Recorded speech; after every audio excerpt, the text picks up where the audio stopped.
Damnation is the second full-feature animated movie to spawn from Resident Evil. Releasing in September 2012, it went on to be commercially successful, earning $2.3 million at the Japanese box office and over $3.3 million in home video sales. In researching this title, I was very shocked to see it sits at a Rotten Tomatoes score of 100%, based on a whopping 5 reviewers.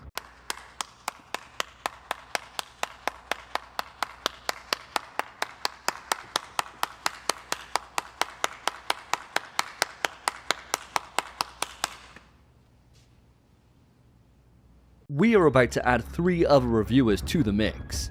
Today, I am joined by Philip Hoy and Spencer Davis, co-hosts on my podcast In PS We Trust, and 2 guys that generally like this kind of stuff.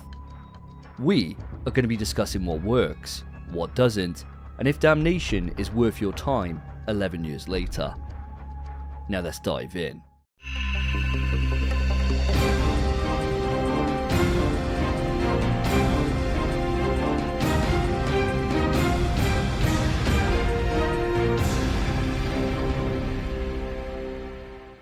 Welcome to the Resident Evil review discussion. Resident Evil Damnation is on the chopping block, lads. Guys, I want to hear first off your high level thoughts. Did you enjoy the movie? What kind of rating are you going to give it? How do you feel on this one? Spence, we always kick this off with yourself. Sure. So, for me, just open it. I did enjoy the movie. I thought it was quite fun. I would say it wasn't a very surprising film, but it was a fun film, and I did enjoy what it offered. In terms of a rating, probably quite high. I think I'll give it an 8, I think. So I did actually quite enjoy it. Now, is that an 8 out of 10 on the Resident Evil scale or movie scale in general? Because we've got to make sure we get this out there straight away. It's hard to say because I actually don't think it's that low on the general movie scale. So I don't think it was that bad.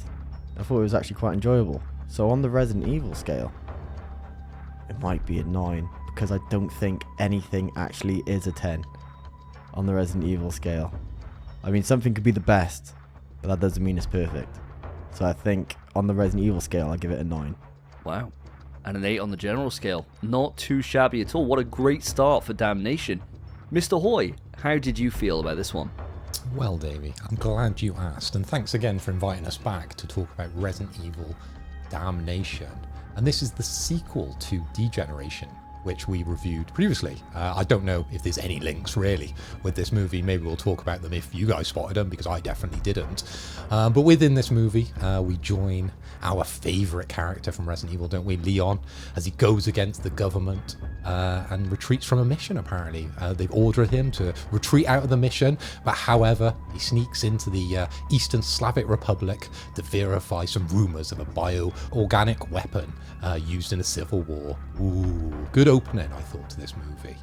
We've got a big upgrade in the graphics department compared to Degeneration. Night and day if you put the movies together. My god, a lot has changed since 2008, and this one came out in 2012. Leon is actually Leon in this movie, surprisingly, right? He's much more accurate to the character we know and we love.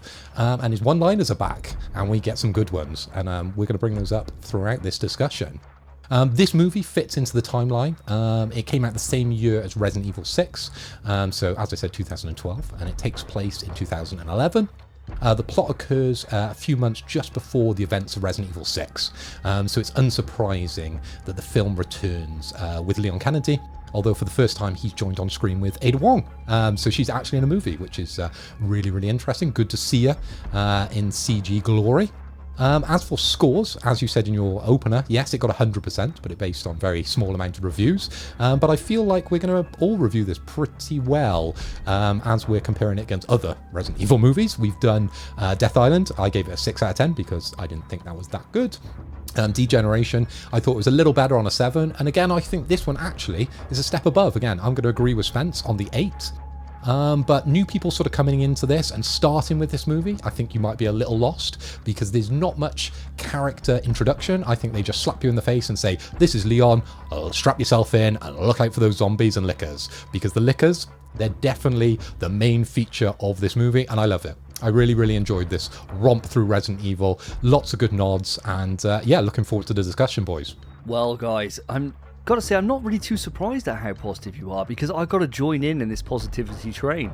I came out of this movie really enjoying it. And that is the first time I think I've said that throughout these 3 different review discussions that we've done now. I didn't check my phone. I was just committed to watching this, and I really, really enjoyed it. And I think that's always a good sign when something's got you by the balls, that you're just in for it. And I found that after about a quarter of an hour or so, I was surprising myself with how invested I was in the overall story here. I come out of this giving it a high 8, maybe even a 9 out of 10 on the Resident Evil scale. I think on movies in general, quite a bit lower. But I think in terms of what we're discussing here and what this actually does, I think this ticks all the boxes for what a Resident Evil movie can be. You know, it's not exactly what I would ideally like. I'd like a slower paced kind of romp, but I think it does the characters well, it does them justice, and the side characters are also really interesting as well. And that's the first time that I think that I've ever said that in any of this. Christ, I mean, I'm going to give certain characters in this better praise than I would give Rebecca in Death Island. And that's saying something, and she's a main character. Very, very impressive, guys. Coming out from this with 9s, 8s. Jesus Christ, what a shock for the books here. Are we turning over a new leaf?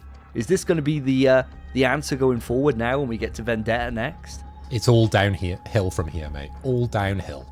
100%. This is the best Resident Evil film, and I think that's unanimous from every review that I've looked at today. Scoring metrics, scoring websites, everyone I've ever spoke to about Resident Evil, this is the best it gets. So strap yourself in for the next however many movies we've got to review, because of course we're going to be doing the live action ones as well. And yeah, they never reach this height, in my opinion. Yeah, I've got a feeling it's all going to be downhill as well. But we'll wait and see for that. Today, of course, it is Damnation Day. So let's start diving into this. As always with these review discussions, the way this conversation is going to unfold is we're going to be going through kind of the opening and how the movie starts. We'll then just transition into characters and talk through all the different characters we want to discuss. And wherever that conversation goes in terms of whatever cool moments that you guys want to pick out or anything like that, we go through with that. And we'll just wrap it up at the end in a nice little bow for the audience. And of course, audience, just to let you know, this is a full spoiler discussion. I would encourage you to go and watch the film before going into this video, because I think you'll be able to pick up on some of the little bits that we cherry pick from this movie, and you might find a deeper appreciation for it. So let's dive in. This movie begins in much the same way that Degeneration does, in that it's got a 2-minute 30 info dump in terms of what's going on in the world, where we are, the different kind of key factions that are fighting against each other, and then just dives straight into looking at Leon and where he is and what's going on with him. Now guys, this info dump was one of the first times that I checked my phone. I was bored out my goddamn mind in that 2-minute 30, and it felt like 2 minutes 30, there was actually about 15 minutes. It felt like it was going on forever, and I paused when it was just at the end to say, how long was that? I would have sworn that it was at least 7 odd minutes. But no, 2 minutes 30. 2 minutes 30 I'll never get fucking back. Guys, what did you think of that opening? I'll tell you, I couldn't tell you a single bit of information they gave me in that info dump because I didn't watch a second of it. As soon as it started just giving me all this information, I was like, oh yeah. It's Resident Evil, come on. It's not made for its story. So that's fine. I was on my phone throughout the entirety of it. And then as soon as it does that pan down to Leon, I was like, oh, phone's gone. It's time. And that was it. Yeah, the info dump. Oh, straight over my head. Didn't care for it. Basically, it took a dump on our time, mate. That's what it did. What about yourself, Mr. Hoy? Did you fare with this a little bit better? I quite appreciated it, but not for the information that it provided, but for the art style. I've got an arts degree, and it came into use with this one. I really appreciated the animation that was going on while they were telling this wild story.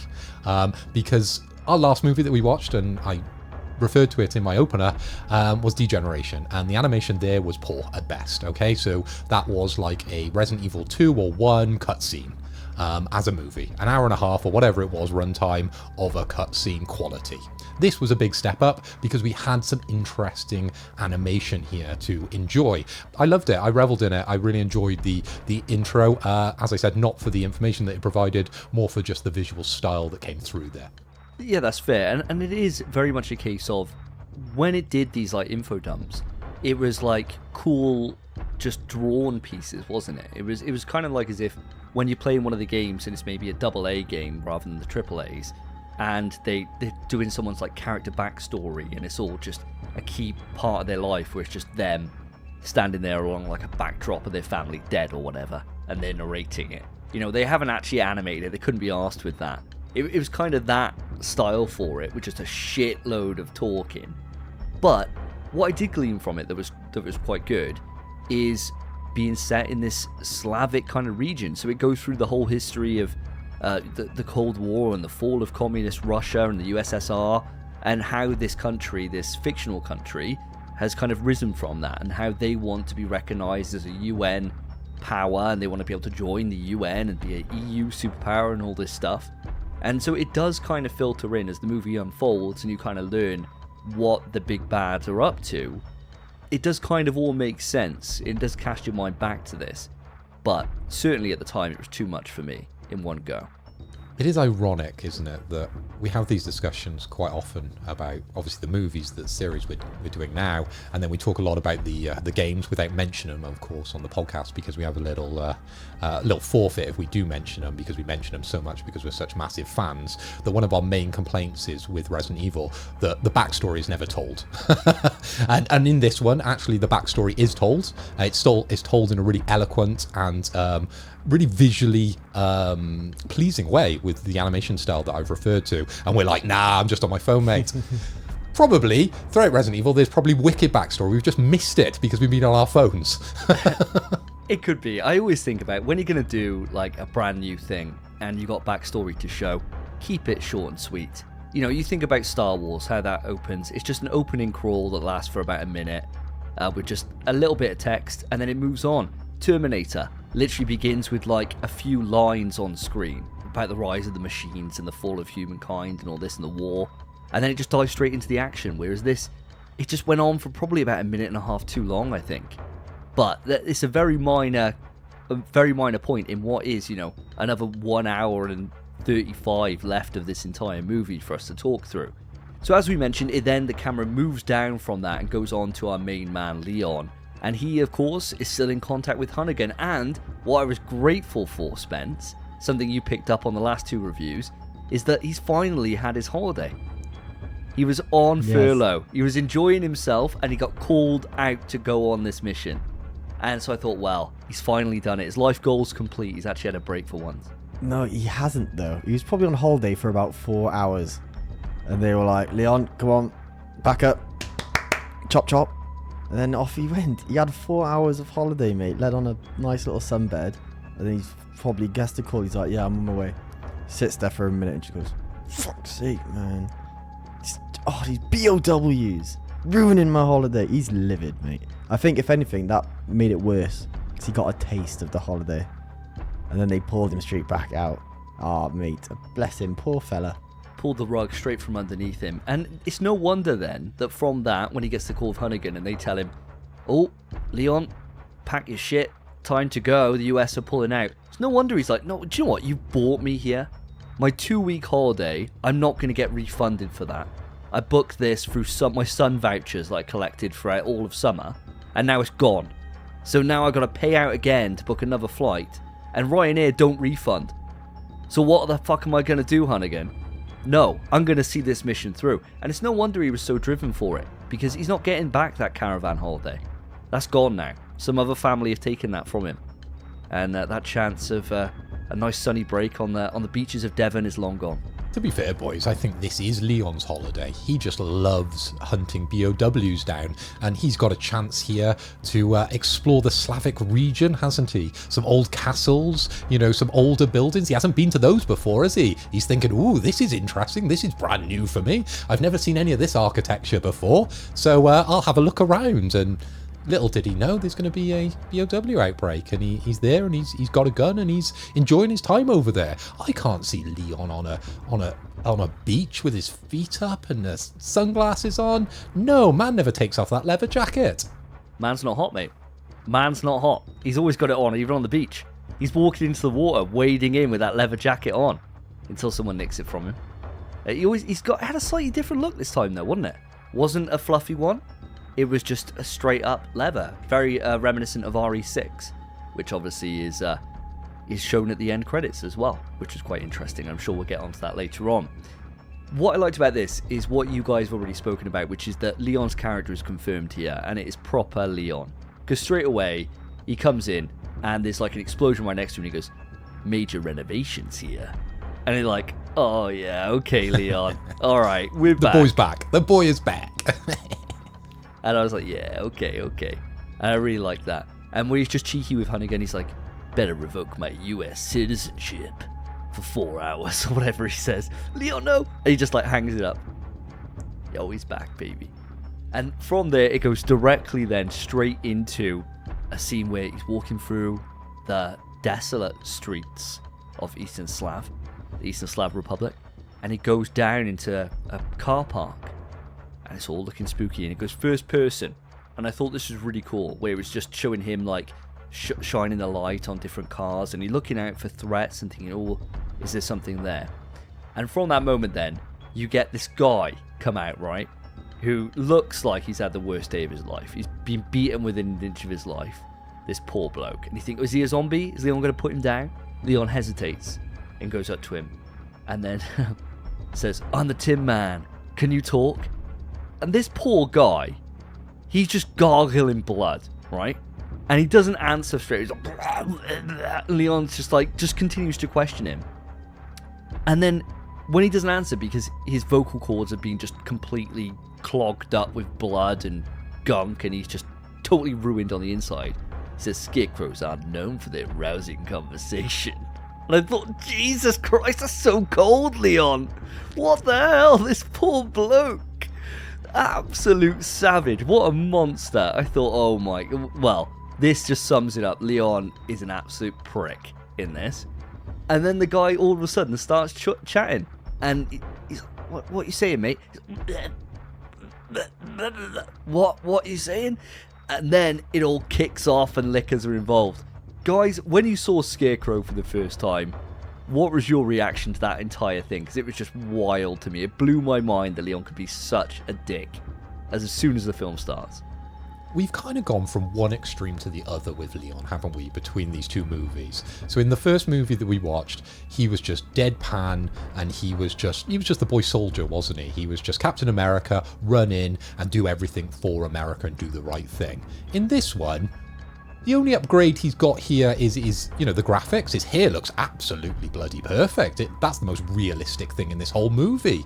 That hair, how did he even, aim his gun with his hair in his face, his emo fringe always popping into shot. But my God, is he cold when he's talking to that guy. And you got to know when to come in with those quick one-liners. And to be fair, that wasn't the time, was it? Definitely not the time for Leon to do that. But we did get, I'm not sure if it comes up then, but we did get some of Leon's famous kicks as well. I forgot to mention that in my opener. We see Leon do some amazing kicks throughout this movie as well.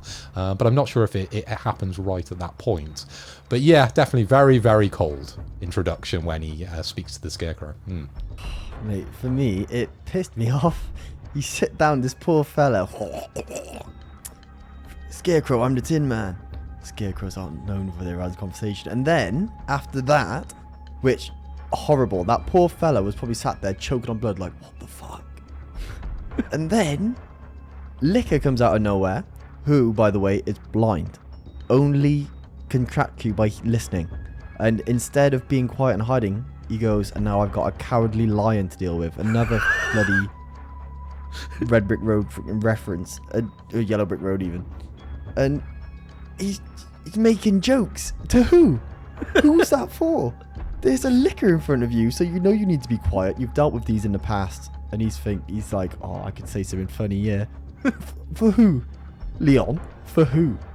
Hunnigan, you hung up on her. She ain't listening. It's for himself. And I thought that, I literally watched it and I thought, Leon, you're an idiot. Absolute idiot. He could have walked off and not dealt with the Licker. Could have just walked off, but he thought, no, I'll say this. Stupid scene. Stupid scene. Isn't he the reason that guy Scarecrow dies? Isn't it literally because he says that like straight away, and the Licker just walks straight over to his location and just kills that guy on the floor? Like if he said nothing, his Scarecrow would have been alright, I reckon. I reckon he would have walked it off after a few minutes. Give him a green herb, he's back on his feet. But no, Leon has to make another joke. Another joke. And it cost that guy's life. Poor bloke. You know, getting absolutely savage, gets the message out to Leon, does his job, and then how does he get repaid? He gets absolutely shot down in the worst way. I don't even think he gets, like, licked to death, like, with that sharp tongue. I think he just gets slashed, doesn't he? I can't remember. Yeah, I think just gets walloped by it. It's not a good way to go, is it, lads? Not a good way. Not after all you've done for the country. But it is what it is. Now, in terms of that liquor fight, Leon's aim is wild in this movie because he's got like a full, I think he goes through like 3 clips of ammo trying to kill that one licker, and he's not hitting anything. There's a scene right at the end where I laughed out loud, right? And it's where there's like 50 guys lined up with machine guns, and Leon somehow like jumps over and hides behind cover. So he's avoided like, it's like, it's Rambo 2 logic. In as much that there's this scene from Rambo 2 I remember where there's this guy on top of a waterfall, not higher, maybe like 15 foot high, with like an M4 machine gun, shooting at Rambo, and he's got enough time to drop his gun, pull out a bow and arrow, notch it, and kill this guy who's shooting at him from like literally directly in front of him. And it just reminded me of that. Now, this licker must have had the same kind of bullet evasion technology fitted into him, because Leon could not hit him for shit. Now, that entire scene is nuts because they're kind of going all through the parking lot, trying to kind of evade each other while bullets are flying everywhere. And I did appreciate that Leon has to reload throughout this film. It's not like in case you got an endless bullets, he is having to put a new one in. And then ultimately, Leon gets caught and captured and locked up. And it's the first time we see that somebody is in control of these liquors, that they've got some ability to be able to bend them to their will. Now, did this scene work for you guys? Well, you say Leon's aim was off. I also think the licker's aim was off. There's a part where Leon is reloading, as you've mentioned, and the licker's running towards him, and you think, actually, Leon's going to get knocked here. He's going to get knocked to the floor. No, the licker just jumps over him, and then Leon just shoots up towards the licker. I don't understand why the licker would jump over him rather than just slash at him. It seemed very strange at that moment that Leon actually didn't perish. And I think there's quite a few moments throughout this movie. Okay, he's the main character within this whole movie. He's not going to die, is he? But there's so many times within this where you thought any normal person would die. But don't forget, Leon's not a normal person, is he? So he seems to evade all these unevadable attacks. And that was just one of them throughout this movie. And I just thought that was a little crazy. I thought this was going to be a short one. That licker's going to get him now.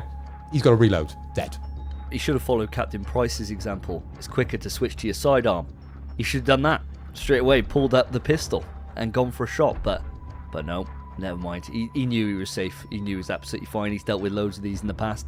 Spence, how did you feel about Leon's poor aim? Did it make you disgusted as a COD player? It was bad. It was actually horrifically bad. I don't think there's like one scene where his aim's good. Or 2 scenes, I suppose, and that is it throughout the whole film. Other than that, he's a stormtrooper, mate. He cannot hit diddly.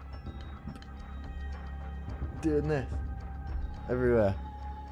Ridiculous. He went through so much ammo, which ammo ain't cheap. Actually, I think it actually is really cheap in America for bullets, but it's ridiculous how much he misses everything he's trying to shoot. It's felt like all the training that he'd forgotten about it on his holiday, and then brought him back before he could go back and do some more training. He was in a nice clean slate of mind, and it messed him up. He couldn't aim for diddly. So yeah, it did put me off, but at the same time made for quite a fun little scene, I think, even if it was a bit weird, but it was still fun. It certainly was. And that is when we start getting introduced to the main other characters that are going to form as part of this movie throughout the entire thing. We get introduced there to a range of different characters. Leon is tied up, very reminiscent of Resident Evil 4, in that he's being tied up and there's all these different people around. You're thinking, oh, are these, what's going on here? How are they able to control him? What's going on? All this mystery unfolding. And we get introduced to JD and a load of other characters. Phil, you're normally our kind of facts guy. Do you want to lay down the characters that we meet here?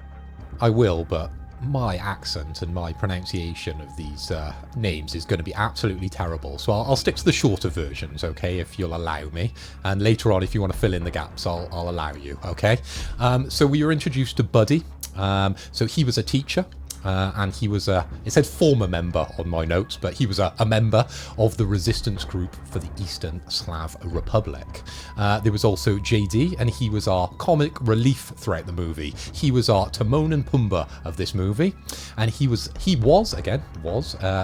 a member of the rebel force fighting the government in the Eastern Slav Republic. He's a close personal friend of Buddy's, but his real name, it's not actually JD's, because he actually says that's not his real name, but we never find out his name in the whole movie. And then there was Ataman. He was the citizen of, they all end up dying, sorry, spoiler alert. He is a citizen of the Eastern Slav Republic, and he's a crucial leader for the anti-government forces during the Civil War.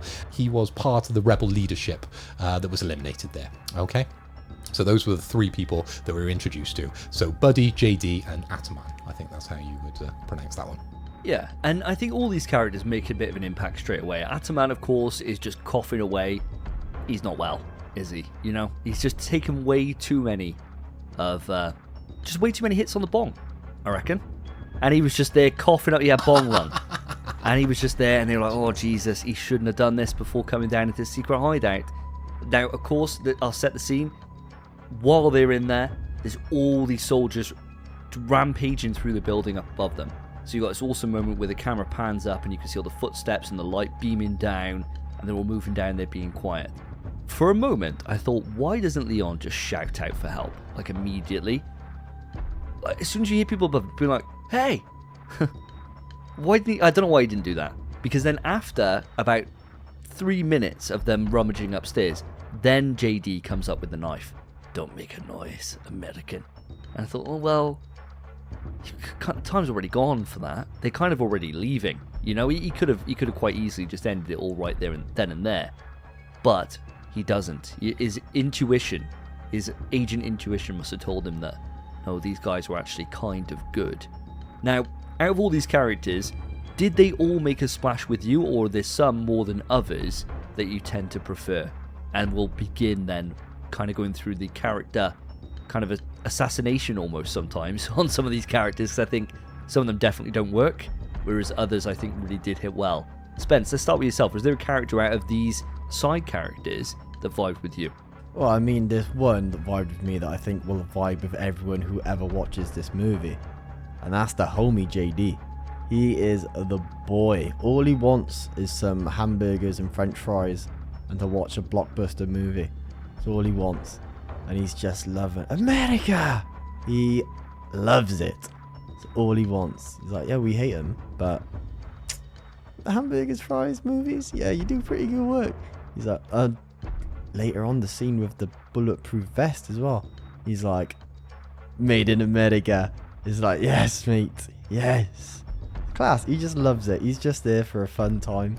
And I think he helped me to have a fun time. The other characters, they're a bit more crucial to the story, I think. But JD's just the dog. Would you agree with that, Phil? Oh, 100%. And I was rooting for him throughout the whole movie because it's been a number of years since I've watched Damnation, and I honestly couldn't remember what happens to these three people, including JD.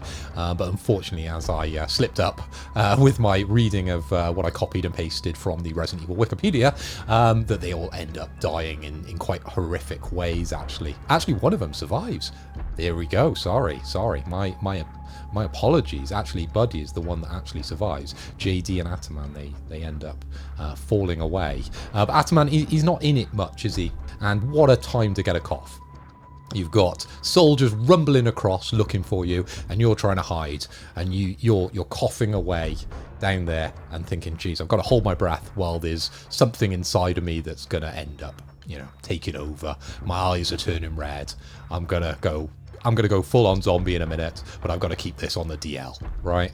Terrible time to get a cough. But the character that I suppose didn't really work for me out of the three was probably Buddy, because he is our anti-hero, and I kind of feel that his story wasn't the most clear throughout it all. He kind of, flip-flop between being like a bad guy, and then at the end he comes good and sort of teams up with Leon, and Leon sort of helps him towards the end. But for that character, I really didn't feel like they spent enough time with him. I probably would have preferred a little bit more sort of background, or a little bit more, even a flashback, just to kind of explain a bit more why he's there, what he's doing. JD, we got a lot of screen time, and as I said, he is the Timon and Pumbaa of this movie. He is the comedy relief, and I think that's needed in a Resident Evil, and he executed that perfectly. So yeah, JD's the homie. Unfortunately, I'd like to see a bit more of Buddy, and Ataman, he was just the setup before all hell breaks loose, and it did. Yeah, exactly, well said, guys. JD is the absolute top dog. He's an absolute shagger. He's walking around, he's got his skate shoes on, he's got his baggy jeans, probably got a chain hanging off one of the pockets, like it was all the style back then, if you're into that kind of thing. Covered in piercings. A really likeable character. And a guy that Leon has to give the old talking to in terms of shoot them in the head. He's always doing this on-the-job training, Leon, with everyone. And I appreciate that, and JD was very keen to take part of it. But JD kind of forms that role that you have in a lot of these movies, where he's the guy that comes up with kind of the answers, comes up with the tool. He's the exposition guy as well as being the comic relief. He tells you kind of what the main characters are, what's going on, gives Leon his tools, gets him all gunned up, gets him all suited up, and gets him booted to go out and kick some ass. And without him, Leon would kind of have been fucked a long time ago. So JD comes in clutch. I gotta agree with you though. I think Buddy, it's just a damn shame really, because this character, I don't know what they could have done with him, in all honesty, because we do get a kind of flashback about like his family, and we do get that information from JD beforehand, so we do get that. But I think for me, there's this big period of time that happens between where we see him when Leon's got to go out and stop him from injecting himself and getting these powers, and then he just got them. So you don't really get to see that struggle of him kind of am I going to turn myself into a monster? Like, you don't really get any of that. And I think that's a real shame, because that would be the part that makes you bond with the character on a higher level than we actually got. Now, I think it's from this point that we'll actually discuss what's going on with Ottoman and why he's coughing. It probably is the bomb. But there's other things at play here. And that, of course, is we got the return of Las Plagas. Is back, baby. Resident Evil 4 vibes all over the place on this movie. What I don't understand, and I'm hoping you guys can kind of clue me in on here, is that, from my understanding, if you've got a dominant Las Plagas, you don't turn into some kind of monster. Like, you think of what happens in Resident Evil 4. If you've got a dominant strain, which we only see one, which is Lord Sadler, he's had that for years, that Plaga. Absolute years. And he's fine. And sure, his head's all ruined, right? He's got like all bubbles on the back of his head. But generally speaking, put a hood up and you'll be alright. Whereas these guys, they're getting these powers, but the downside is you will inevitably turn into someone that's dead, right? You will turn into like a monster, or your head just splits apart and explodes and goes all tentacly. They didn't really seem to make it clear why that happens. Now, throughout the film, as we move later on, we find out that these Las Plagas dominants are being bred by the president, and they're being distributed then out to the rebels as a way for them to be able to kind of get the hold over them and to show they're kind of tough on crime, or God knows why they're even doing it, to be honest. Don't really understand why they're giving them weapons for this, but regardless, they are. Was it mentioned anywhere that this was some kind of like defective product of Las Plagas? I didn't really understand why it was doing this, because surely one person who was the dominant would have then been able to control all the villagers that had gone like the lesser strains of Las Plagas, and they could have had like a really powerful army like from the off, and they just never seemed to do that. It was just liquor control. They don't really mention it, but there's one line that Ada says, which she's talking to Leon, and he says, "You here for the Las Plagas?" She says, like, "Why would I want a defective product or an imperfect product?" or something. And that's kind of the only hint towards it not being the perfect dominant Las Plagas. But other than that, they don't really explain it at all. It's just a weird little oversight for me, and it just didn't really make sense. I mean, I know they mentioned that the Lickers engineered differently to have the Las Plagas like subordinate, what they called the slave-master relationship, built into them so you could control them. But when they were showing the other villagers passing on Las Plagas, surely it would extend to those as well, right? Like, surely. Now, we didn't see, if memory serves, we didn't see Ottoman or Buddy be in a position where there were people that were infected by Las Plagas that he was trying to maneuver around or anything like that. I don't think we saw that happen, so it could be that I'm making a reach here. But to me, it would just make sense if maybe you saw, like, when they were surrounded by all the army men towards the end, I thought when Buddy was turning up that he was going to turn up with a shitload of villagers. And it was all his people that were turned into Las Plagas entities, and he was going to control them to attack. But no, he just had Lickers out the wazoo. So I felt it was kind of like a bit of a misstep, really, when it came to handling of Las Plagas throughout this entire thing. Like, as if they just left things, or just didn't go just that little tiny bit further to make it clear what was actually going on here, to turn these people from being what is, if you've got a dominant strain of Las Plagas, you're generally you're pretty quids in, to be honest. It's not that bad, you know, like, you could just control everyone else. You've got pretty busted powers compared to, you know, like if you take any of the other viruses and turn into a hideous monster, you can still look human, and then when you want to go hideous monster, you got that button. You could just press that button, turn into a hideous monster, probably turn back.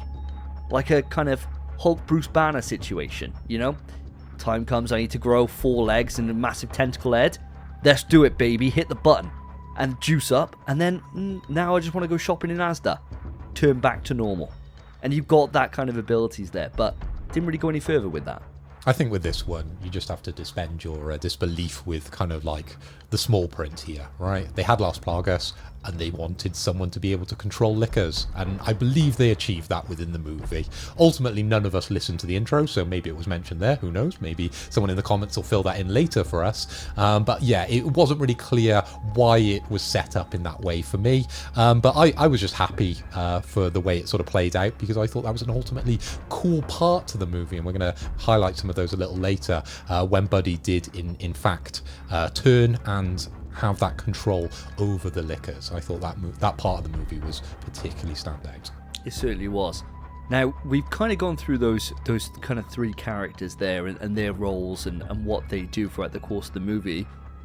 But of course, we've got some other heavy hitters. Ada Wong, as you guys mentioned, is back, and we get an amazing scene where she walks in and meets the Prime Minister and gets to, or the President, sorry, I should say, of the Slav Republic, and gets to kind of act her way through being a BSAA operative. Now, seeing Ada reappear in this movie, guys, was it a good time for yourselves? Did you enjoy the way that she was portrayed throughout this? And how did you feel also, and we'll spin this off into this other character as well, about the President? Because those two share a lot of scenes together throughout the course of this movie. Sure, so for Ada, gotta say I loved Ada in this movie. She's still mischievous. She's still lying and conniving her way through every situation with an ultimate goal that you never know what it really is until the end. Just when she meets Leon as well for the first time, the first thing she says to him is like, "Leon, when we fucking?" And I was like, hey. He's like, "Not now." I was like, "Leon, man, you idiot. Bro, you idiot. What are you doing? She's right there. She's keen." It's wild, especially with what we've seen Leon act like in the other movies, where he just hops on the first woman he lays eyes on. This is Ada, his beloved. And he's like, "Nah, not right now, babe. Nah, I'm good." I loved Ada in this movie. I thought she kind of ticked all the boxes. She's got her own plan. She's sneaking away about, and she's still flirting with Leon. It's exactly what she should be like. I loved it. Phil, what about yourself? I got to agree with Spencer on this one again. They absolutely nailed Leon, as we spoke about earlier, and they absolutely nailed Ada Wong. And my God, those legs.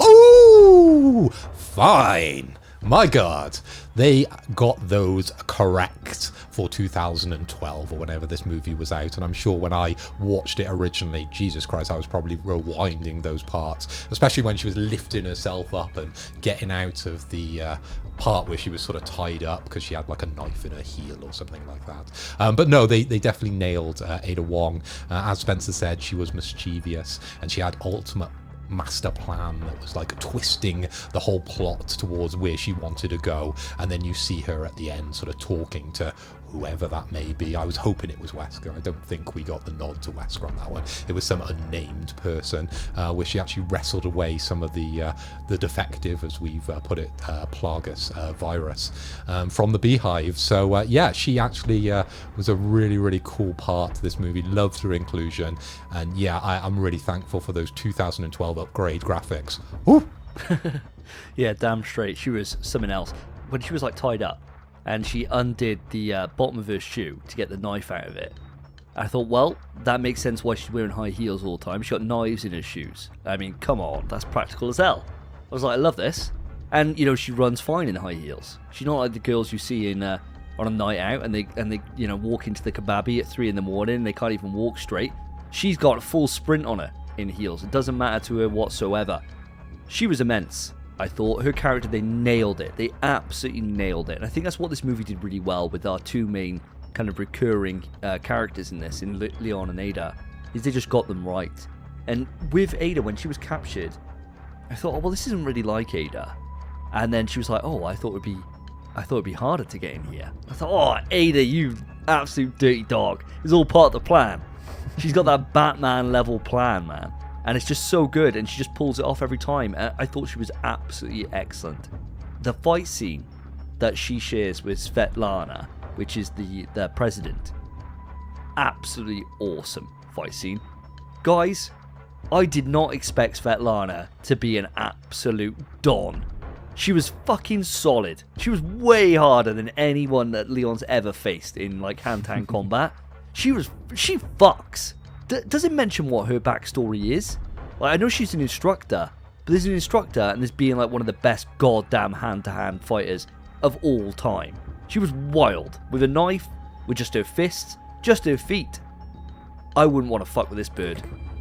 Definitely not, mate. And those scenes were absolute scenes between the two of them. And you could see she was activated, almost like Black Widow, wasn't she, when she got into the fight with Ada Wong. And she was suckering her in. She really was. She was winding her up within the talk. She knew what was going to happen. And Ada thought she had the upper hand. But then Svetlana, she was straight in there. She had the moves. And my God, we even saw her just in a bra. And she had that horrible scarring on her back, which, again, I'm assuming related to why she has been brought up in this way, trained in this way, and is able to handle herself, both with Ada and with Leon, because she whoops ass, as you said.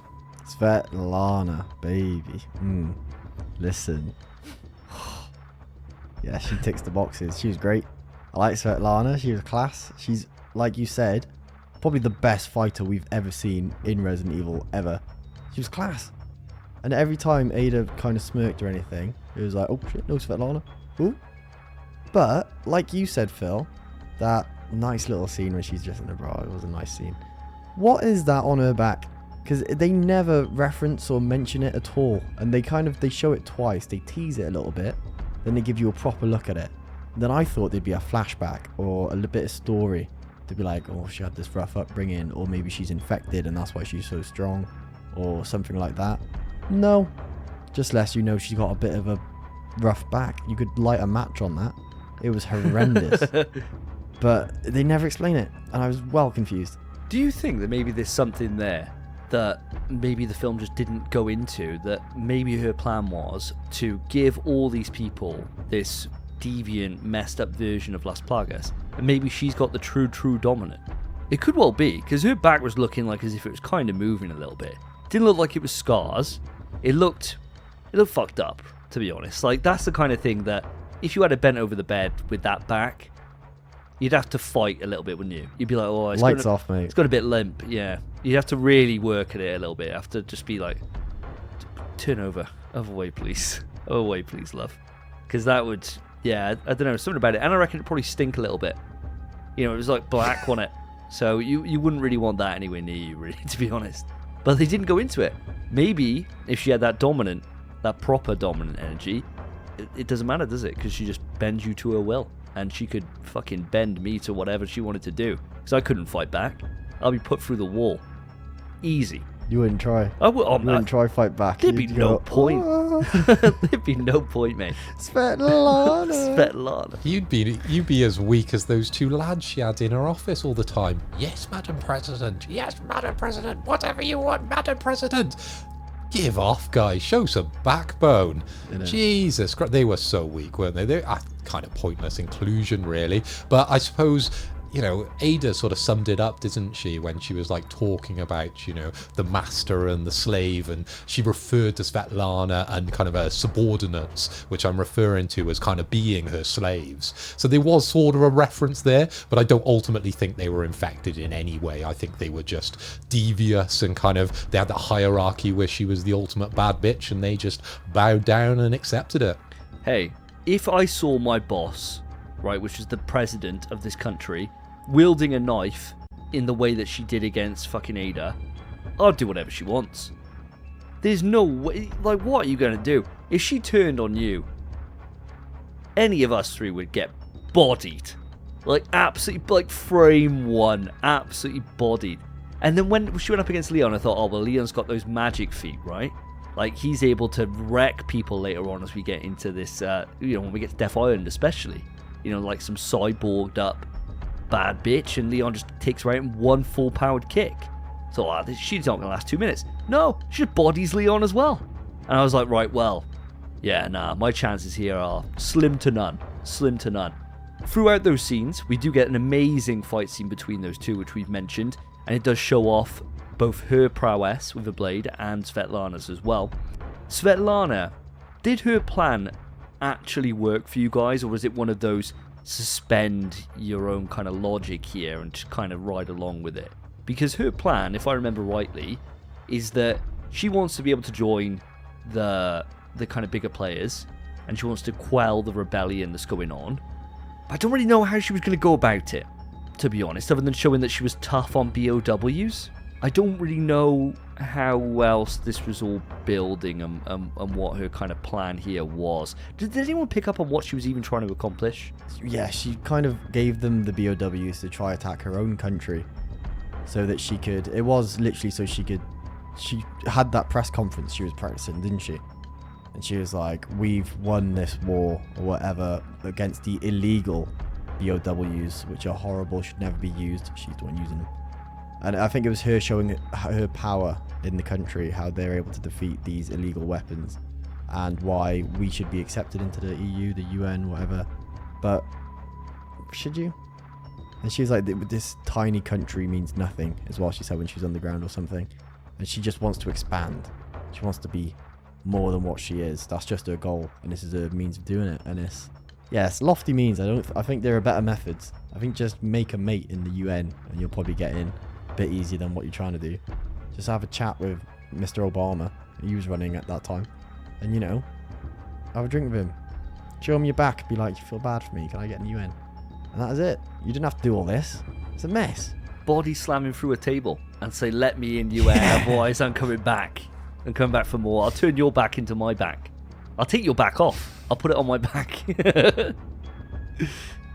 What about yourself, Phil? How did you feel about this? Did you pick up on more than me and Spence did? I thought it was a bit of social commentary, really. If you replace the words BOW with nuclear weapon, it kind of reflects what was happening in the world at the time, really. You know, there was a lot of talk of, you know, powers within the world taunting each other with nuclear weapons and kind of the threat of using them, but they're all like, oh no, we're actually against nuclear weapons, but we've got a shit ton. It's exactly like her. She was claiming that, you know, the BOWs, they're bad. I want to be part of the United Nations and support the greater good. But actually, I got a shit ton of BOWs. And it was kind of that social commentary, because I felt like that was actually what was happening in the world with our leaders, where they had a lot of nukes, but they were all against them. But they would use them if they had to. That's a really good point. That is a really good point. And maybe that is what this is. Maybe it's just been a bit too smart for what I anticipate from a Resident Evil film. Maybe if I was watching something like Oppenheimer, you know, I'd come out of it and be thinking about the deeper meaning. But with a Resident Evil film, I kind of feel like it's spoon-fed to you most of the time. And so if it wasn't told to me, I kind of just made headcanon up and thought, oh well, they just overlooked this. So hopefully somebody in the comments here can educate the rest of us, and you'll definitely, your interpretation definitely sounds more apt, Phil, that's for damn sure. But, anywho, so we got to the part in the movie now whereby you're down in the basement, they've uncovered this whole scheme, Leon and Ada are down there together, they've uncovered that all these Las Plagas are knocking about.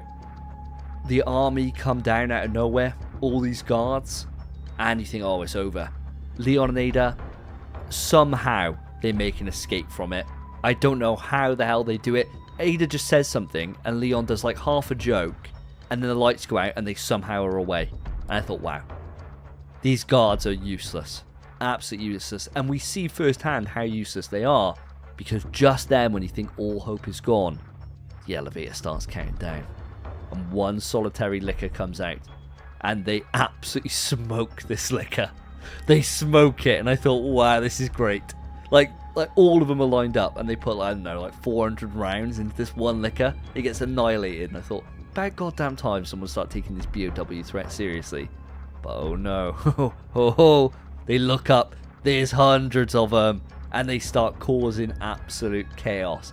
Now this is when we see that Buddy has been infected by Las Plagas. He's got the dominant strain, or this defective dominant, and we get this amazing scene that all transpires there between the army, the lickers, and you get this awesome scene, again reminiscent of the last film we did in Degeneration, where you get Leon doing parkour across the top of all these crates. My god, how awesome was that entire sequence before we even get to some of the highlights and the big part that comes just towards the end of that scene. Did this first part work for you guys? Mate, honestly, worked a treat for me. I said on the last movie as well, that parkour sequence with Leon, loved it. And they knew it banged when they did it, because they made another film and they did it again. Oh, Leon, man, his legs are made for more than kicking. You know, he's running straight across, and he's just a weapon of a fella, man. That whole sequence, I don't know how they got away from those guards. It made no sense. I don't know who turned the lights off. Just happened. And then Svetlana grabs her, and Ada says she's got more bite than her bark or something, and then, you know, she fights Leon, and Leon's like, oh, that's what Ada meant. Fuck off, mate. What are you doing? You should be like, oh shit. He should be cacking himself. No. Fine, but then yeah, it kicks off into that whole massive sequence, all the lickers, all the guns, everything. And I like how every little jump during the parkour was perfectly timed with a licker directly underneath him, every single jump. And it was like 8 jumps, but he knew exactly his timing. And it made for a very cool scene. I did really enjoy it. I think it was better than most of the action scenes we usually see in these animated Resident Evil stints. It is funny, isn't it, the way Leon, he warns people about how to best combat certain enemy types. So with zombies, or the Las Plagas in this one, because I suppose they're not technically zombies, but there's some grey line that I kind of think they are, he's always like, shoot them in the head. Okay, so that's his advice. Now guys, I'm asking you a question. What would his advice be for lickers? It should be just shut the fuck up. It should just be stop moving and just be quiet. Or lie down and just crawl a little bit, and you'll probably be alright, because they can't really smell. They got no nose or anything, right? Just do that. That's the thing, and the guards panicked. And the other rule is always look up. Always check the roof. Always check the roof. They thought they had the one on the floor. They absolutely decimated him. And we got quite a big jump scare in this movie, if you were as invested as I was at that part. And I was. I, again, didn't have my phone at that part. I was watching along and I was thinking, that licker's going to get up, isn't he? Obvious, right? This is the perfect time for a jump scare. It's coming. You know when you see it and you just warn yourself about these things? And you know it's coming. You know it's going to happen. And it does happen. And I jumped. I jumped at that part. I thought, oh shit, he is still alive. But then they kill him, don't they? And he just shoots a couple more. But yeah, I quite like that the bad guys, they got their just desserts served to them by those absolute swarm of lickers that came down from the roof. But yeah, if any of our viewers, any of our listeners do see a licker out in the wild, just keep stum. Just keep an eye just above you. They're the 2 warning signs for lickers, okay? So keep an eye on that one, guys. But in reference to Leon's parkour abilities, this was on show, and this was on show to the max. It was absolutely spectacular watching him traverse all the different crates. And as Spencer correctly identified, at every opportunity he was kind of making fun of the lickers, right? They were jumping towards him, he was jumping over them as if he's done it a million times before. But I remember in games, there's never that many lickers, is there? And usually at a point when you get a licker, you've kind of got a shotgun, right? So you're kind of okay. Or you've kind of got like a flashbang or something to get rid of them. But at this part, he was just like, hey, they're just lickers. I've seen 1,000,001 of these. Whoop-de-doo, see you later, boys. And he just jumped over every single one of them. So yeah, it was a fun part to that movie. I quite enjoyed the ramp up in kind of like tension and everything was happening. There was kind of like jeopardy on the line that are they going to make it out? Of course they're going to make it out. We got Leon. He's got his gun and he's got his parkour kind of shoes on and he's going to dance all over them. So I quite enjoyed that little intro to this ramp up towards the end. I gotta say, I think you're totally bang on. The pacing on this entire action scene wasn't like the pacing we've seen from the last two movies that we've done on this series, where it just goes all out and that's it. This did have that ramp, and it had like, it ebbed and flowed really, really well. You know, you had, from the moment the lickers first turn up, you get that one that plays dead and the guy kicks it like twice on the floor before putting more rounds into it. From that, it then just kind of escalates. Then it slows down, and then it just builds right up again and ramps back up. And I think they just did that well, instead of it being this constant adrenaline rush for the next 20 minutes, which then you start to get bored of it. It did pace it so well that the action scenes, when they happened, really worked. And I'm glad to say, guys, I don't know if you feel the same, slow-mo, again, used very sparingly in this movie and very well done. It wasn't like the later films where slow-mo at the wazoo. When it was used here, I thought it worked really well. Am I alone in that assumption? You bring this up all the time. I don't even notice it because they use it that little. It's really not used much at all in these movies, and I do appreciate that, because there are some times where it's egregious, and it's nice that these are just those far and few in between. It's just every now and then. Ooh, that was quite nice. Ooh, big jump. Ooh, slow-mo jump. Nice. There was one part that did have me worried. In that fight with Svetlana and Ada, it's all the goddamn time in that fight, and I thought, oh, is this just a chance to show us a bit of Ada's pants when she's like flipping across in her skirt? But they didn't go that far. They didn't do that, and I was quite glad about that, because I always find that stuff super cringe. They didn't do that. But I was thinking, oh no, this is where it's just going to be slow-mo o'clock now all the way through. And they showed hesitancy. They kind of pulled back on that and then used it at key kind of moments that would just exemplify the action and add to it, rather than just become just noise, which I think Death Island did too much. There is a bit of cringe in this movie because Ada does get a bra cut, and there's quite a close-up of that, isn't there? So that is the moment. They do fulfill that moment for you there, Davey. I don't know if you've gone back and rewind and rewatched it as much as I have, but that's the cringe moment for you, okay? I can give you the timestamp after that we finished on the podcast, if you like, okay? Yeah. But I've got to agree with you. You know, all through this, there's loads of different techniques that they've kind of picked out and used throughout this movie, and none of them were used too much, in my opinion. You know, the slow-mo parts, the first-person parts, even the jump scare parts. You know, it was very sparingly used, and I think it was used at a level where actually you don't notice them, or you're not walking away going, God, you know, another part in first person. Jesus Christ, I've had enough of this. There was none of that. It was just used. It was paced really well. Completely agree with you. It was as if they've learned from the first movie. They've gone to a second movie and improved. We've got better guys. The director, the guys behind it, Capcom, everyone there, they've got better with time. I don't understand why this doesn't continue. Well, I suppose that would be a discussion for another day to see if it does continue and does manage to ramp up.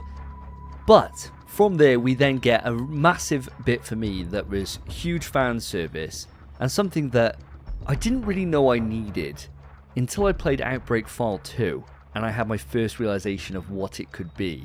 And that is a tyrant and lickers doing combat. Now, this of course happens in Outbreak File 2.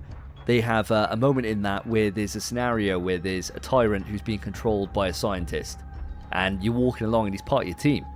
And so he's walking ahead of you and he's just annihilating zombies, annihilating lickers like they're nothing, and it's class.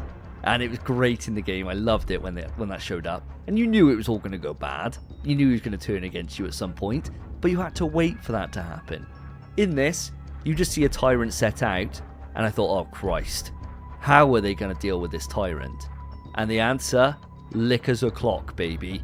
Turns out those lickers are nothing but paste to the ultimate life form.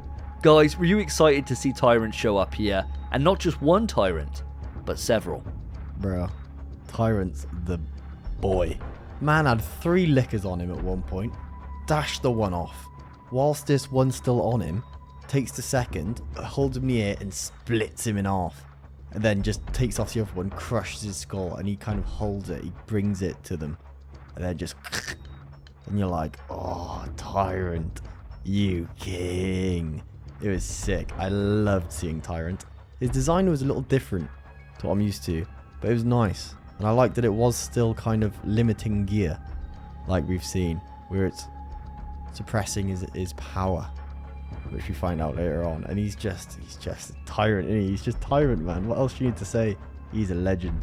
I did love the bit that preludes this, which is the part where Svetlana is behind the glass screen and they're like screaming, they're on the other side and all shit is breaking loose. It's hit the fan at that point. All the kind of building is going downhill, you know, explosions everywhere, and she releases a tyrant and you see him pop up from the floor, and I think the container hits a liquor out of the air or something crazy, and you're just like, oh, there's Tyrant in this. I forgot about this.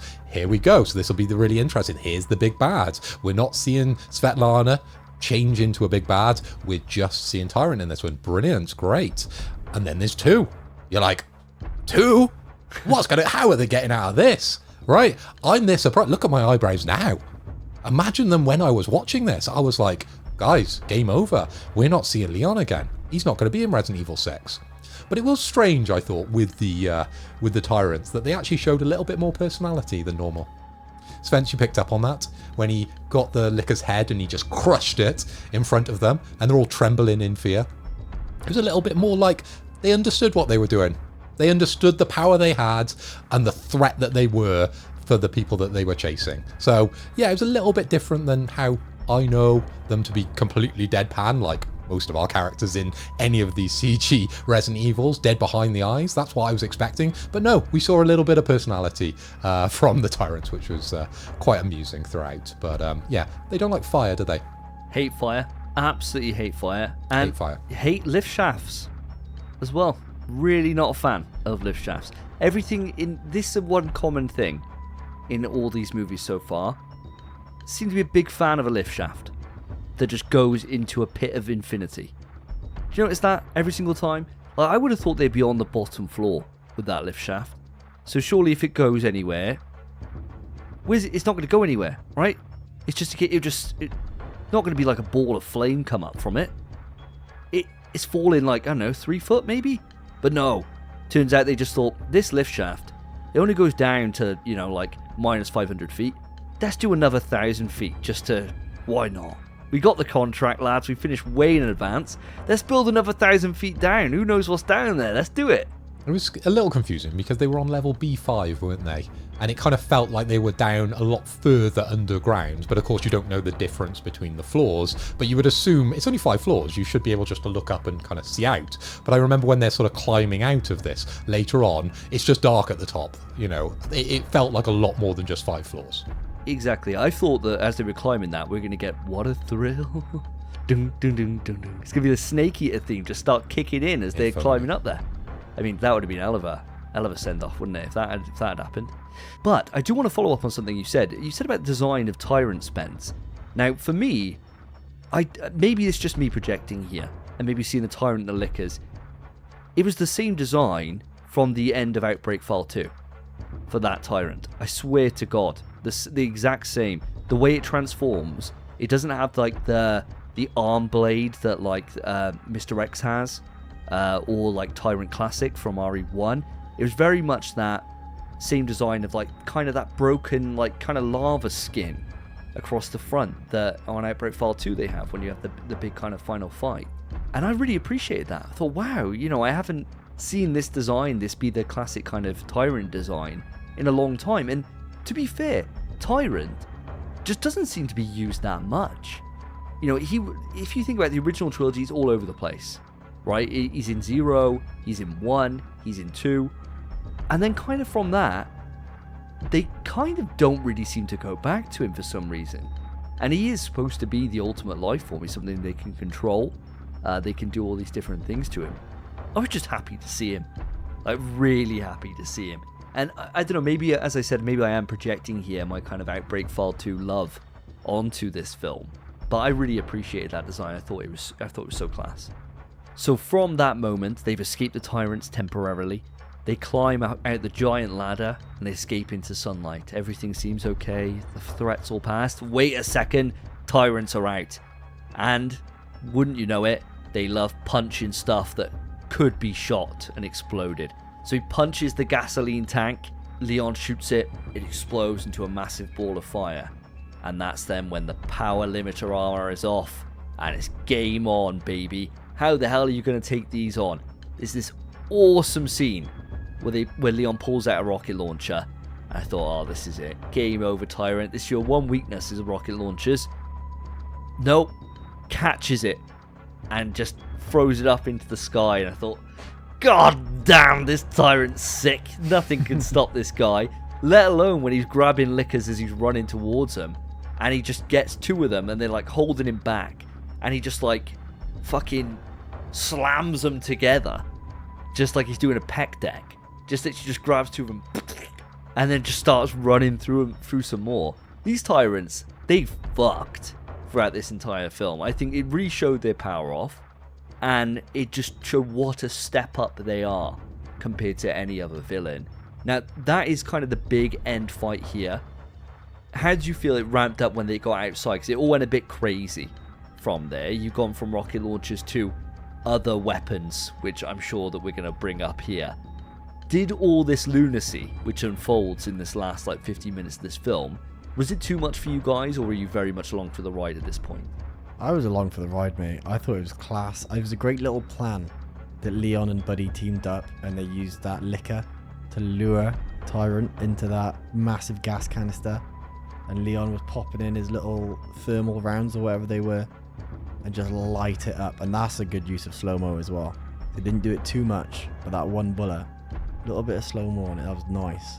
And then the limiters come off. Oh, yeah, it was sick.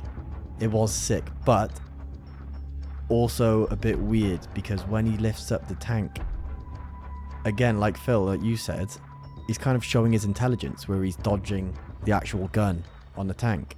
Then Licker gets on him, and then it just looks like a scene from a porno where he's getting smacked in the face by the tip of the tank. And I was like, this is a bit weird.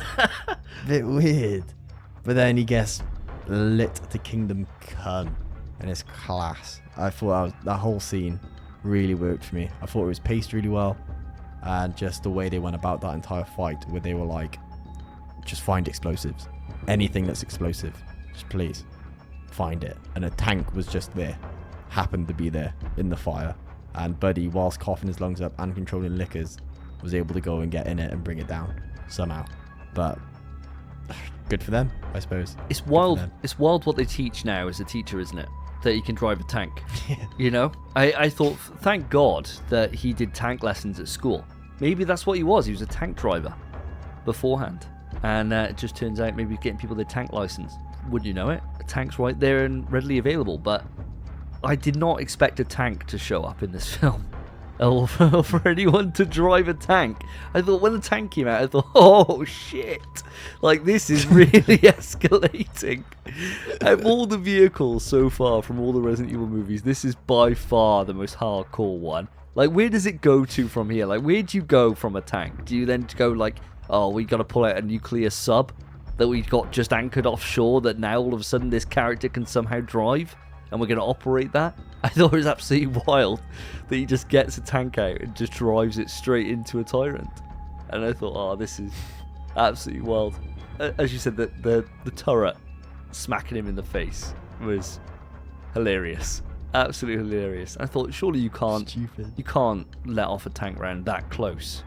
I don't know if a tank could take that or how it works, but I thought maybe you want to back up a little bit here. But no, everything worked out in the end, didn't it, for our heroes? Blew his heads clean off. Phil, did all this chaos on the screen, was it grabbing you as well by the balls? Well, I'll tell you where they could take it. They could take it to the Hind D. That's one a step above a tank. That's where they're going next, obviously. But I was very much along for the ride. You know, I'd sat through, you know, near enough an hour and 10 minutes at that point of ludicrous adventures with Leon. So why not sit around for 20 minutes more while they dance around with lickers and tyrants and tanks, which, yeah. That was a strange inclusion, but they had to go to that level because they'd already, you know, blown his load with the rocket launcher, and that didn't bear any fruit against the Tyrant. But I love the Licker's inclusion towards that fight. I really enjoyed when they tied his arms, as you said, with the pec deck reference, and held him back, and I thought, they got him here. This is brilliant, right? Team up time. But no, the Tyrant came through and absolutely decimated those 4 Lickers that were attacking him at the time. But I have got a little bit of a complaint, right, as Resident Evil, and you know we hold it to a high standard here on the SSJ Davey YouTube channel, and I like to think that Resident Evil should be realistic, okay? So there is a point with this. I'm already laughing when I'm saying it. So there is a point with this, that the Tyrant, he punches Leon, doesn't he? And Leon, he literally goes into a pillar on the White House or whatever building that was there, and he looks as if he breaks his back, right? Good night, Batman. Bane is back, bitch, because your back is gone. Falls on the floor and just gets up. Come on. Surely he should have got up and been like, and tried to walk away or reference that punch at all. No, he's just completely fine with that. He's like, been there, done that. Been punched by a Tyrant. My back. Fine, mate. No, I'd be claiming on the insurance. You know, like, if someone comes behind, right, and shoves you in the back in your car, you're straight to the insurance because you're suffering for the rest of your life. It's a claim, isn't it? Right? But with a Tyrant, no, didn't even touch him. Didn't even phase Leon at all. The man is built of stronger stuff. Jesus Christ. That part in the movie, that was the bit where I was like, this isn't real. Tell you what it was, mate. Made in America Kevlar vest, bro. Protects you from Tyrant fists and pillars of cement. Trust me. That Kevlar vest, he didn't even feel it. He felt like he just led down on a memory foam mattress when he hit that pillar, mate. He was like, oh, that's nice. I clicked his back a bit and he might have been like, whoa, yeah, thank you. Didn't feel a thing, mate. Kevlar vest. Well done, America. JD is right. That Kevlar vest did so much work for him. And I gotta admit, I remember, and you cracked me up saying about it because I completely forgot about it until you mentioned. When he got hit, I remember being like, ooh, because it was bad. Like, he got smacked, like, absolutely whopped into it.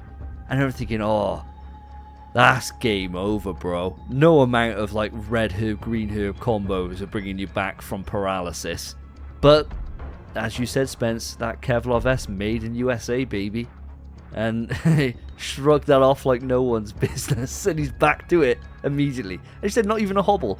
Not even like a winded. He's like straight back up. Oh, let's go round 2, baby. So, okay, fair enough. The end of that scene, of course, Tyrant's head is being exploded. And you're thinking, oh, well, that's it, nothing else. Oh, wait a second. Another Tyrant comes out. And they're standing there and you think, oh, all hope's lost here. There's no Lickers left. There's nothing we got for this. Tyrant's running towards them. I thought, Christ, how are they getting out of this? Look out above, baby. Bombs come down, wiping out frame 1. Absolutely eviscerated it. Gone. Blown up in half, actually. Totally charred remains all on the floor. The Harrier jet flies off. Or whatever kind of jet that was. And I thought, I rewound it 3 times. I thought, is Ada flying that? So I thought this would be like a perfect Ada save moment. But no. It turns out the US and the Russians have joined forces to wipe out the BOW threat. Now this is the part of the movie, this ending, did not work for me in any way, shape or form. It posed some good questions, which I think we'll kind of uncover and we'll unwrap here. But I mean, this shock surprise of the Americans showing up and the Russians and saving the day here felt so forced. It was unreal. Felt like they thought, Christ, how do we write ourselves out of this? And then they team up to end BOW Conquest. Yeah. Guys, how did this ending sit with you? I mean, I liked the action from it because, like you said, those tyrants, there was 2 of them, got absolutely annihilated. There was literally just a scrawny set of bone legs left from the one after he got blasted by that jet. And that was really cool. But ultimately, it made the entire film pointless, which is a bit like, oh, well, great. Yeah, and they even say it in the film. They're talking to each other, Buddy and Leon. He's like, do you know? He's like, no, I'd still be on holiday. There was no point me being here, getting chucked into a pillar, fighting 7 tyrants and 32 lickers. And Ada at one point for a little bit, and the president for a little bit. All this effort, man. Bless his little heart. It's a nightmare. He actually could have stayed on holiday and America pulled him out for nothing. So stupid. It was so stupid. Yeah, didn't work for me at all either, mate. Not in the slightest. It is wild though, isn't it? You think that Leon's gone through like a terrible day, an absolute terrible day, and the Americans at any point could have phoned him and say, hey Leon, the reason why we want you out of here is because we're about to come in and kick some ass. We're about to. We're not far away. If anything, please just go home. Save yourself the drama. We're really sorry we brought you in. We didn't realise the situation was quite this bad. But no, they've just been watching him go through all this shit, and then right at the end they think, he's done most of the work, and done most of the work. We'll just invalidate everything he's done. Just right here. Absolute madness. Phil, are you falling on the same lines as us? If only Leon had listened at the start. Yeah, I think this is a good life lesson. You know, if you get that call and they're like, this ain't for you, this ain't your bag, you got a dip. Leon, he put his head down and he just charged in, didn't he? What a waste of time. What a waste of time. Because what did he actually achieve? If you think about it, he put all that effort in, risked his life multiple times. You know, he didn't even pull any women. You know, he already had Ada in the bag. That wasn't a problem. He didn't have to work on that one. It's not like the last movie where he came away with, you know, an option. In this movie, nothing extra.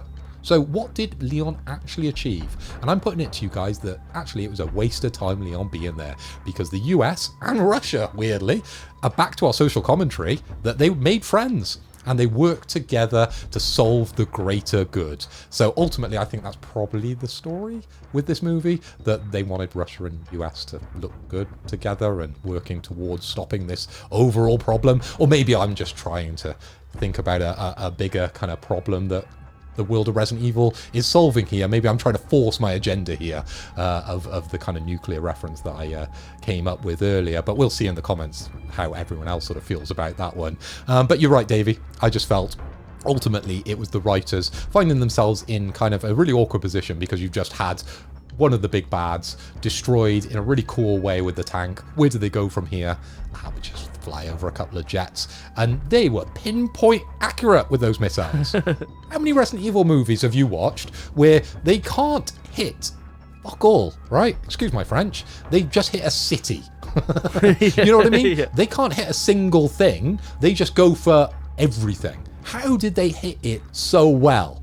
Now, I'm not an expert on anything military, okay? And I'm sure there's going to be someone in the comments who go, I worked for the military, I've driven a jet like that, they can hit it to X, Y, and Z. But Jesus Christ, that felt slightly unrealistic the way they ended it. And I completely agree with you, Davey. I think the writers found themselves in a position where they're like, kind of got to end this movie now. It's an hour and a half. We're done. Time's up. Bomb 'em. Bomb 'em. The ending, the proper ending, where it's Leon, he's back on holiday, and he's having like his kind of debrief. I thought that was the only good part that I think ended quite well. And I'm hoping that it gets referenced and kind of picked up on in the next movie we go to, in Vendetta, which is next as far as I'm aware. And that's because it kind of ends with Leon being disillusioned about everything, where he sees through that America knew all about it, they knew all about the samples, they knew all this was going on, and that they kind of just used him really just to get the confirmation, and that was really about it. And he's like, oh, well, nothing ever really changes, does it? You know, and that's kind of his final thing he says as he walks off. And I thought, whoa, this is quite a sour point for Leon to kind of end this movie on. And then Ada on the other side of it, where she's got exactly what she wants. You know, her international arrest warrant has been waived. And I've found out, I did some digging on this, the person that she's dealing with, and why it made sense why the end credits were Resident Evil 6 related, is Derek Simmons, the big bad from RE6. It was him that hired Ada to go in and steal this sample. And that's why he's got that big fascination with her throughout all of RE6. It's all tied into that. I don't know where the fuck that's mentioned in RE6. I don't think it ever is. You know, that it links back to here. But it might be that there's some reference in a file somewhere about the Slav Republic that brings all this to light. Every day's a school day, really, because I was unaware of that watching the movie, and I was unaware of it playing the games. And we've played those games quite a lot, and we've talked quite a lot about those games. But yeah, I didn't know it was. I referenced it earlier. I was hoping it was Wesker, but then that's just me. I think I want to force Wesker into every opportunity when it's someone behind the screen, kind of controlling everybody. It fits his character, doesn't it? But yeah, I was disappointed there wasn't Wesker. But no, it actually makes a lot of sense now you've explained it that way. So no. Appreciate that nugget of information. I'll take that one forward. Yeah, I mean, I had no idea about that as well.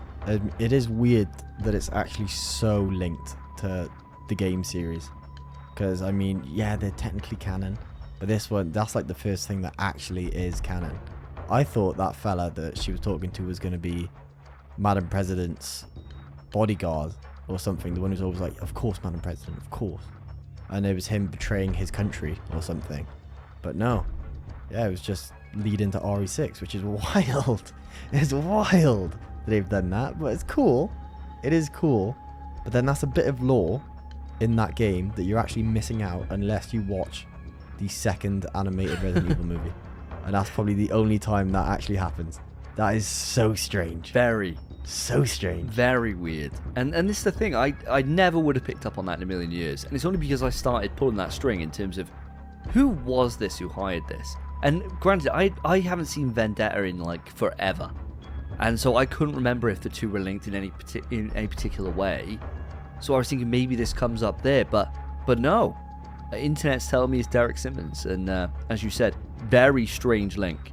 But maybe now, next time I go and force myself through Resident Evil 6, maybe I'll be able to find a deeper level of appreciation for Ada's story or for Derek Simmons himself before he goes all Tyrannosaurus Rex on everyone's arse out of nowhere, and giant fly and everything else that he's able to transform himself into. Jesus Christ, what a mess that fucking game is.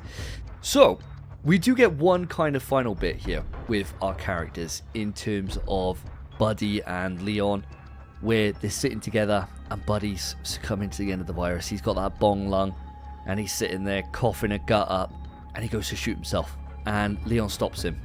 I thought, oh wow, Leon's just going to say, no, you don't kill yourself, I kill you. I need to be the last person to end this. And no, he just tells the guy that, by the way, don't use your legs anymore, mate, ta-da, and just shoots him and paralyzes him. And I thought, bro, this is wild. This guy's got nothing to live for, right? His family are dead. He's caused mass amounts of chaos and loads of casualties in this war because his family are dead. He wants to end himself, and Leon says, nah, you're going to live with this forever. By the way, and you got no legs. Boom! Absolutely nails him. Now, from my knowledge of RE4 and the Plaga, I didn't think this was even a remote possibility. I thought it was a case of when you've gone too far with the Plagas, there's nothing left. Like, you saw Leon actually go through that surgery to remove it. Pretty damn painful. And it was a race to the finish. It wasn't like as if they said, well, actually, worst case scenario, you got no legs, but you'll be okay. They kind of just wrote this in. And the poor bastard, they show him, right? He's obviously back to his teaching days, surrounded by children. He's going uphill in a wheelchair. They couldn't even animate him on a flat. They said, your life now, this is your life. And it's a steep hill. It's like as if he's in San Francisco. I thought, this poor fucker, no one's even pushing him. He's doing it himself, and he's kind of smiling, so he's happy with the hand he's been dealt. But he didn't even get a chance to be like, Joe, I really don't want to be crippled. Boom! No, Leon just takes that decision for you. Absolutely wild. a bittersweet. It's a nice ending for the character. You know, it turned out well for him. But I think Leon kind of overstepped his mark there. I don't know about you guys. I think, yeah, he definitely did. It was brutal as well. He's like, you don't get to die. We live for the people who died fighting with us. Poof. Blasts him straight in the spine. It was grim. But, like you said, he's still got use of his arms. So if he does want to off himself, he still can. So, you know, he gave him the choice. He's like, well, yeah, you can't walk anymore. I could have done this at the top of the hill, but I've chosen to do it at the bottom. So good luck getting up there. And if you want to kill yourself, here's a gun. You still got your arms. But that's a decision for you to make tomorrow when I'm gone. And I will never talk to you or think about you ever again. Because that's the way he works. But yeah, he just robbed him of all choice and blasted it. I reckon Leon enjoyed it as well. I reckon he really did. I'm surprised he didn't have a little quip lined up, ready for after blast him in the chest. Like, that's gonna smart or something. He could have turned to him and said, walk this one off. Boom! Oh. And just shot him. That's where he should have gone. But my God, my man Leon, multi-talented motherfucker. He's just done surgery with a handgun. Now, is there anything this G cannot do? He's got it all, honestly. Jesus Christ. Surgery, I'm going to repeat this, surgery with a handgun. That's what he did at the end. Surgery. Saved a man's life. Wild, yes. Cold, yes. But guys, something happened here in a Resident Evil movie that doesn't normally happen. Someone outside the main heroes survived. Because he wasn't a hero. He was a bad guy or anti-hero, whatever you want to place him at. But he wasn't, you know, like a good guy throughout the whole movie. And he survives. This is the first for Resident Evil movies and games, really. You know, someone outside the main people that we love, we rooting through for the whole movie, someone we had a bit of distaste for throughout the movie, actually survives. And he goes on to bigger and better things. Yeah. Imagine. Damn shame. Imagine they did this with any of the transformations so far. So like the G-Virus, you know, it's going nuts on the last guy in the last movie, but just cripple him. Just cripple him a bit, and then he's all right as well. And, you know, maybe that was a possibility. Leon's learning, and this, as you said, it's the first time that there wasn't an entire, you know, like, shutdown of the entire country. It wasn't nuked. There was none of that stuff. There was no, like, self-destruct of the entire facility or anything like that. Casualty numbers on this one, fairly well done. And not Leon's fault, which, as you mentioned, most of the time, they probably made the situation worse by being there. Whereas this time, at least someone got out. It is wild mind. Like you said, Phil, surgery with a handgun, we mentioned his aim at the start of this movie, and he's just flipped the script. It's ridiculous. Ridiculous. And I wonder as well, because as much as sure he survived, he only half survived, didn't he?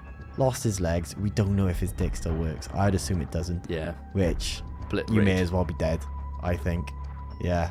Rough way to live. Yeah, I'd say he died in that movie. I think he'd like to say he died in there as well, rather than climbing up a wheelchair, going to bed that night, and thinking, oh, I can't even have a wank. I think he was fuming, mate. Livid. Yeah. They don't confirm that, do they? He looks happy, though, No. and he's in a nice suit, and he's in a wheelchair, going up a massive steep hill surrounded by children. So, you know, maybe the tank lessons, he's no longer able to teach those, but he found a new vocation. Now he's teaching kids.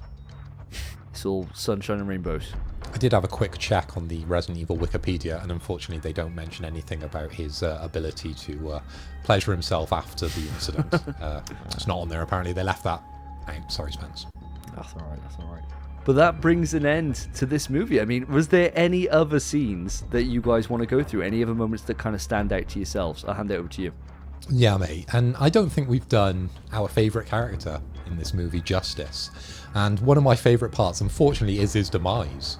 I thought there was a very touching moment where he offers up his bulletproof vest. Actually, the star of the show, the main character, I would say, throughout the whole of this.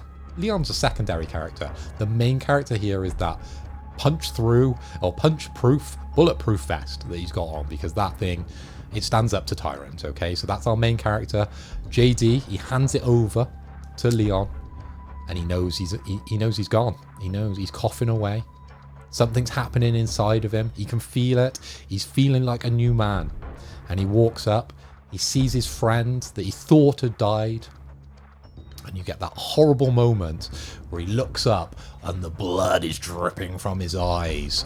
And it's horrific. It's absolutely disgusting, right? For 2012, even now looking at it, it's disgusting to see. Right? Go back and review that. But we get this explosion of his head, and all these tentacles come out and whip around at Leon and Buddy at that point. And obviously they put an end to poor JD. But that part really got to me. Really, maybe not a tear, but it was close. It really was. I really wanted JD to pull through. He was a great character throughout the movie that he was in, probably just the first half really, but yeah, really enjoyed the character, really wanted him to pull through. I think most of the crowd would have as well, but he goes out in a pretty horrific way, having his head explode after crying blood. It was just disgusting, but the graphics were super cool, weren't they, when that happened? I really liked that. It was sad because you see that there was loads of infected outside of that church beforehand, and so JD's obviously done magic there. He's taken out loads of them. He's absolutely sourced people, and he's got that one that's on top of him that he kind of shrugs off as Leon gets in there, and you think, oh my god, he's okay. Somehow he got infected, and it's ropes for our man. I suppose that's kind of when we get confirmation that maybe this Plagas variant can't control the other Plagas people, because he could have just controlled his mate, couldn't he? He'd be like, stop exploding your head, and he'd be like, oh, okay, I won't. So maybe it's only liquors. Maybe it's just a liquor only version. Damn shame. But yeah, pretty minging. Horrible way for him to go out. This is a thing that I'm finding out. These last two movies especially, characters that I love don't get the send out that I want. In the last one, we had good old GG, and he doesn't go out like a hero. And here, as good as JD is, and he does so much for the story, helps Leon out immensely, doesn't really go out very well. He gets a torturous end, and then just gets put out of his misery, which is a damn shame. Sad to see it. I dedicate this entire show to JD's life, for what he did for us. Pour one out for him, lads. Pour one out. Spence, did this rock you to the core as well? It's just a sad scene, isn't it? Especially after it's happened, and Leon's like, I really wanted to show you America or something. And it's just like, man, that would have been nice. Imagine like an after credits scene of like, in fun movies where they show pictures on the credits, and it could have been Leon and JD just touring America, showing him Wendy's and Popeyes and stuff, and showing him all the sights. I think that'd have been really cute, but it never came to be because his head exploded into a mass amount of tentacle arm blades. Bless him. What a sad way to go. What a fast little transformation as well. I mean, actually, no, weirdly slow, because we saw the last Lost Plagas infection, that random fella on the street. Instant. JD, he fought it for a little bit. He was strong. Finally strong. Fought it for a while until mutilation, yeah. It was grim. But very sad scene. You never want to see a hero go out like that. Never. And he was the hero of this film. And he says in there as well, I didn't even care about freedom. I just wanted to spend time with my friends. And it's like, oh, bro. Oh. Maybe you should have joined like a Dungeons and Dragons club or something instead. Yeah. Make different mates. Yeah, at that point, as much as I love you guys, if you went off to become guerrilla fighters, I'd probably draw a line, especially if I didn't feel strongly about it. If I felt strongly about it, different kettle of fish, we all jump in together, we ride or die. If I was kind of take it or leave it on the cause, I don't think I'd go into that. I think I'd just find new mates. Yeah, you could just hang out at Spoono's long enough, you'll find people, won't you? You'll find your sort. So, yeah, fair play to him though. Sad times. And he's only a fleeting memory in Leon's back catalogue of people he's let die. And so, with the death of JD, it's time we start bringing this to a close. Guys, I want your final thoughts on Resident Evil Damnation. Is this a film that you would recommend to the masses to go out and watch if they haven't already? Give me your final thoughts. It's a film that I would highly recommend to any Resident Evil fan. Would I recommend it to anyone else? No. I don't think I would. I thought it was a good film, fun film, but really you're just not gonna, like Phil said at the start, they don't introduce anyone, they just appear. So if you're not a Resident Evil fan, I don't think it's a very good film. But if you are a Resident Evil fan, it's the best you're gonna get. So enjoy it for what it is. I do think it's worth a watch, especially if you like the games or if you just like us and all that. Just want to hear what we mean and understand what we're on about. But it's a fun film. I'd watch it again. I would happily watch it again. And yourself, Mr. Hoy? I completely agree with Spencer. It's a brilliant film if you're a fan of Resident Evil like me, but if you're not, then I'd suggest playing the games and watching the movies, and specifically the ones that have Leon and sort of Ada in are the ones you need coming into this movie, because the character kind of like progression and introduction that we get in this movie is very slim, and you might not understand why there's such a flirty nature between sort of Leon and sort of Ada throughout. But yeah, if you are a Resident Evil fan, definitely one to watch. As Spencer said correctly, this is the best you're going to get currently.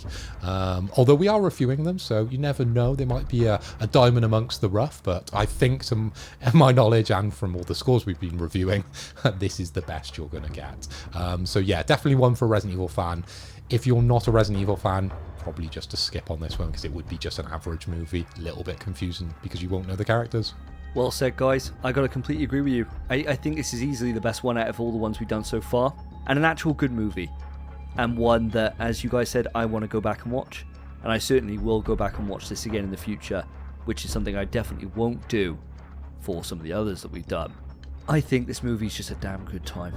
You could strap yourself down, hour and a half, you could do way worse than this. Go on, if you somehow got through this and you haven't watched this movie, go out and enjoy yourself for 90 minutes. You won't regret it. And that has been it for the Resident Evil review discussion for Resident Evil Damnation. If you've enjoyed it, there's a couple of ways that you can let us know. First thing you could do is put a like on the video and subscribe to the channel for more Resident Evil review discussions. We will have another episode up in 2 weeks' time, where we will be reviewing Resident Evil Vendetta, so look forward to that one. If you want to see some more of myself, Phil and Spence, you can check us out on our podcast, In PS We Trust, a PlayStation podcast. New episodes up every fortnight, with then the episodes stripped down into separate uploads, which got pretty much daily on our YouTube channel, and I'll have links in the description. Guys, it's been an absolute pleasure to discuss this movie with you. Thank you ever so much for your time. Of course, mate. Absolute pleasure, mate. Thank you for having us on the show once again, and I look forward to reviewing Resident Evil Vendetta in a couple of weeks' time. And that is where we'll leave it. Thank you for your time, audience. Thank you for watching. Take care of yourselves. Take care of each other. See ya.